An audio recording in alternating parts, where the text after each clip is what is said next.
बायकांना जेव्हा वाटतं बसनी जायचं नाही आणि नवऱ्याने टॅक्सी करूनच न्यावं, तेव्हा ते उगीच मागे रखडत रखडत चालतं. बस स्टॉपवर आई आई आई ग करते.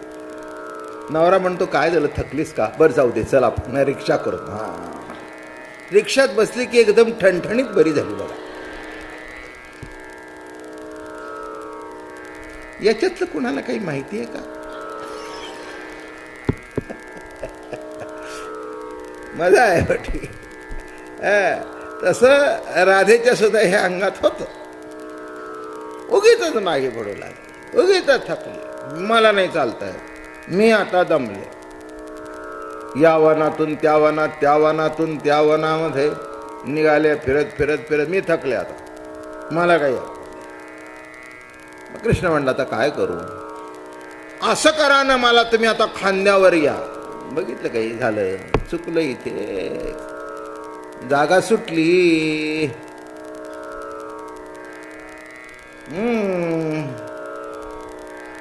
खांदा नेहमी डोकं टेकण्याकरता असावा, बसण्याकरता नसावा. खांद्यावर बसलेली केव्हा डोक्यावर जाऊन बसेल? घटडोईवर.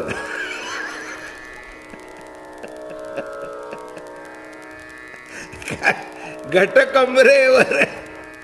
कमरेवरचा घट आहे ठीक आहे, खांद्यावर आहे ठीक आहे, डोक्यावर झाल्यानंतर अवघड होईल ना, नाही का? ही कृष्णाला म्हणते मला आता खांद्यावर घे. कृष्ण म्हणला वर जाणोनी अंतर ठकविले भगवंते, नामा म्हणे येथे रडतसे, कडे घेसी तर येथे बरोबर, चालवे ना हरी मजा आता. मला उचलून घे, कडेवर घे, खांद्यावर घे, तर मी चालते. आता मला सांगा, लहान असेल तर बरोबर, आता घोड नवरी कशी काय? नाही, मला सांगा, आता माझं प्रवचन ऐकल्यानंतर यातल्या बायका आहेत, नवरा बरोबर आहे, नवऱ्याचं वजन आहे 45 किलो, ही आहे 60 किलो. आता ती जर म्हणली आज आपल्याला की नाही कृष्ण लीला करू,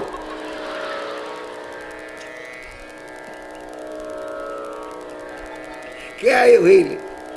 घरी जाई तोपर्यंत आटपलं म्हणून.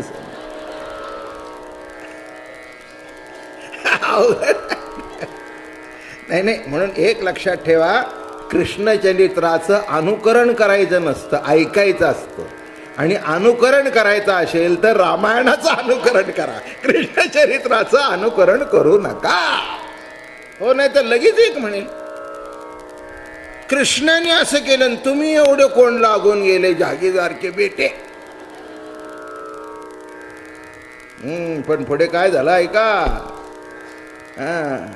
कृष्ण म्हणला ठीक आहे ठीक आहे ठीक आहे, काय हरकत नाही. हा, तू खांद्यावर बसते, बस बस बस बस. पण असं कर म्हणाले, पडशील ना, अशा वरच्या फांदीला धर, आणि धरून मग बस. आणि ती अशी वर धरायला गेली आणि असा पाय करून टाकले तर खाली कोणीच नाही. तो पाय असा, ते हात वर, आणि खाली बघते, खाली कुठे आहे कुठे आहे. हरे कृष्णा गेला. लटक, आता लटका. म्हणून कितीही जवळच्या असा, कितीही मोठ्या व्हा, अहंकार झाला की हात वरण तंगडा हवेत.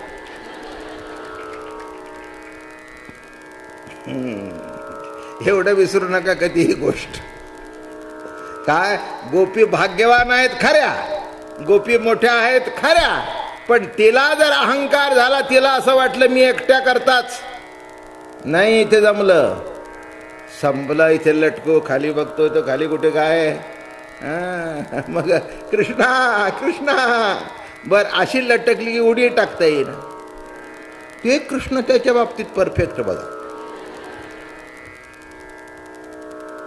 त्याच्या इतका म्हणजे खोडकर दुसरा कोणी नाही आहे. याला जोडून एक छोटीशी लीला सांगतो, फार सुंदर लीला आहे.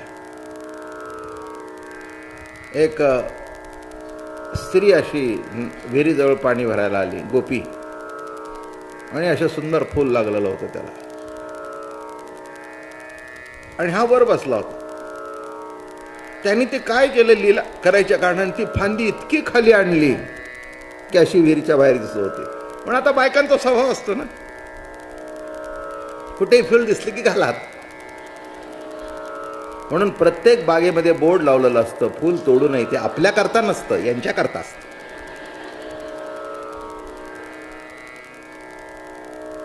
किती सज्जन बाई असू दे, तिला वाटणारच फुल. हो, माळी तिकडे पुढे गेला की बघा,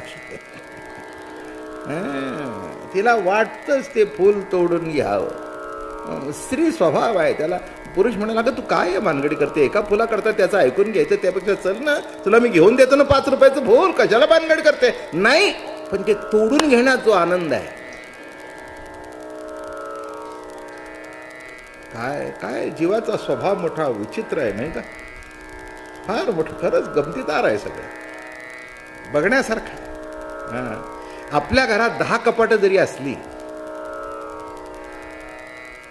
तरी त्या पोरीकडून आलेलं कपाट बरं लागतं. अहो, मी अशी माणसं बघितलीत, घरात फ्रीज असताना सुद्धा त्या मुलीकडून फ्रीज घेतलेली माणसं आणतील आणि त्याच्यामध्ये कपडे ठेवतील, पण फ्रीज आणतील.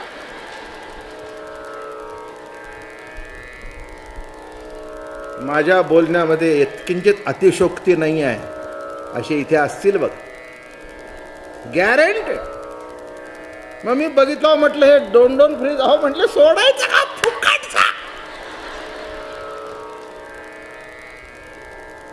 मग बघू उघडू तर काय ठेवलं नव्हतं त्याच्यात, धन्य. अरे आता ते रेफ्रिजरेटर आहे, त्याच्यात कपडे का ठेवले नाही. म्हणले काय महाराज तुमच्या कसं लक्षात नाही, हे कपाट आणि हे कपाट. लक्षात ठेवा, आपल्याकडे जरी असलं तरी दुसऱ्याकडून घेणं हे जसं बरं वाटतं. तसं ते फूल खाली आलेलं आणि त्याने हात घातला, आणि असं ती काय, आता असं तोडता येत नाही, ते असं धरावं लागतं ना, असं तोडावं लागतं. त्याने धरल्याबरोबर हा एकदम मागे सरला, आणि ती फांदी अशी आली, इथे होती अशी आलेली, आणि ती वर गेल्याबरोबर नेमकी विहिरीत आली.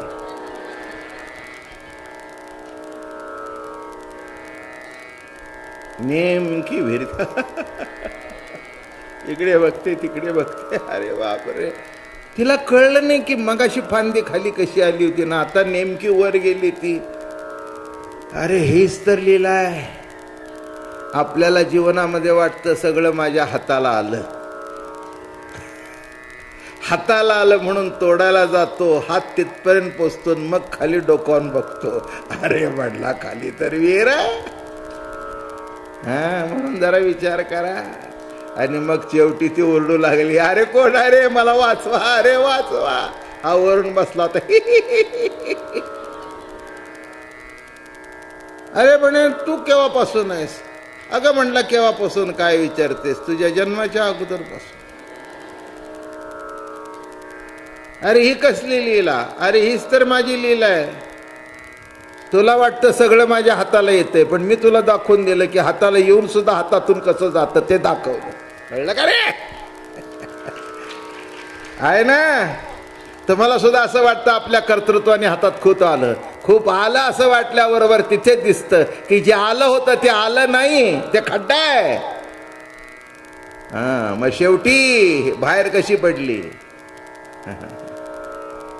करुणा येऊ दे तुला सुंबशी, अरे गवळ्याच्या मुला, अरे गवळ्याच्या रिपुकंसाच्या. करुणा येऊ दे तुला सोंबशी, अरे गवळ्याच्या मुला.